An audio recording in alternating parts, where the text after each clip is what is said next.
কৰিছিল আৰু যে ভয় খাব নালাগে, মেণ্টেল ষ্ট্ৰেছ ল'ব নালাগে, বেছি যদি আপুনি চিন্তা বেছি কৰে, ভয় বেছি খায়, সেইটো দি আকৌ বেছি চিৰিয়াছে হ'ব।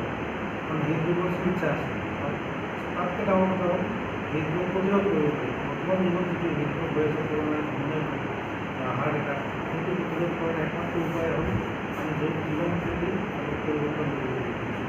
যেনেকৈ অত্যাধিক তৈলযুক্ত আহাৰ গ্ৰহণ কৰাটো বন্ধ কৰিব লাগিব। আমি নিজেও কমেও 30 মিনিটৰ পৰা 15 মিনিট খোজকাঢ়িব লাগিব।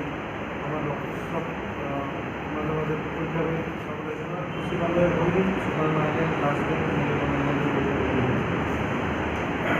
আৰু ছেকেণ্ড ৰেলিটো আছে দুপৰীয়া 1:30 বজাত আৰু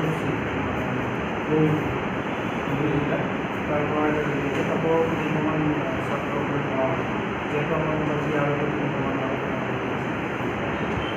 এদিন আমি কি কৰোঁ, বেছিকৈ প্লেকাৰ্ড কিছুমান হাতত লওঁ, যাতে তাতে চব লিখা থাকে হৃদৰোগৰ লক্ষণ কেনেকৈ আমি হৃদৰোগ প্ৰতিৰোধ কৰিব পাৰোঁ, কেনেকৈ সজাগতা এইটো দিন আকৌ বেছি চিৰিয়াছে হ'ব।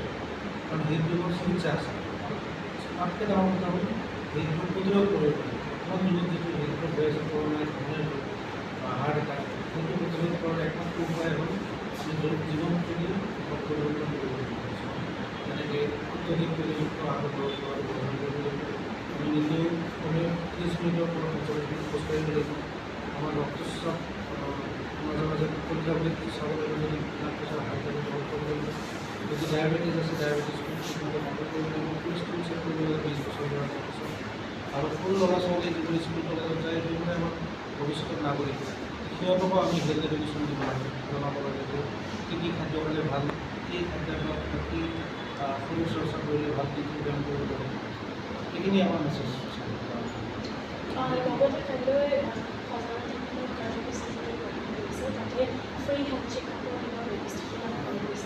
কাইলৈ তাতে কৰিব নোৱাৰিম চাগে, কাৰণ আমাৰ দুটা ইউনিট হৈ এটা মৰ্ণিং এটা ইউনিট কৰি আকৌ তাতে যাব লাগিব।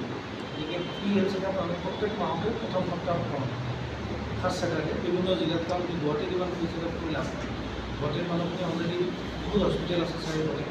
আমি ক'ত কৰোঁ ফ্ৰী চেকআপ, ধৰক চহৰ এখন আছে, হস্পিটেল নাই, ডক্টৰ নাই, জীৱনত তেওঁলোকে বিপিটোৱে চোৱা নাই, তাতে গৈ বিপি চালে বেছি লাভ হয়। কালি দিনটো খালি সজাগতামূলকে ৰাখিছোঁ। এইবাৰ যিহেতু মেছেজ দিয়া আছে ইউজ হাৰ্ট ন' হাৰ্ট, মিনিংটো তাৰ মিনিংটো হ'ল আমি নিজৰ হৃদযন্ত্ৰটো ইউজ কৰি, তাৰমানে মোৰ হৃদয় ইউজ কৰি মই নিজৰ হাৰ্টটোক জানিব লাগে, মোৰ হাৰ্টটো কেনে আছে, সুস্থ আছে নে নাই। গতিকে সেইটো জনাৰ বিভিন্ন উপায় আছে। তাৰে এটা উপায় মই ক'লোঁ ইতিমধ্যে, আমি যদি দিনটো ব্যায়াম কৰোঁ, পৰিশ্ৰম কৰোঁ, তেতিয়াহ'লে আমি গম পাম যে সদায় আমি 2 কিলোমিটাৰ খোজকাঢ়িলে ভাগৰ নালাগে, আজি দেখোন 1 কিলোমিটাৰতহে ভাগৰ লাগে, বা চাইকেলখন মাৰিলে যিটো স্পীডত মাৰোঁ তাতকৈ অলপ স্পীড বঢ়াই দিলে ভাগৰ লাগে। সেই বস্তুটো বা বুকুৰ বিষ হ'লে চিমটমটো আমি গম পাওঁ। ঠিক আছে।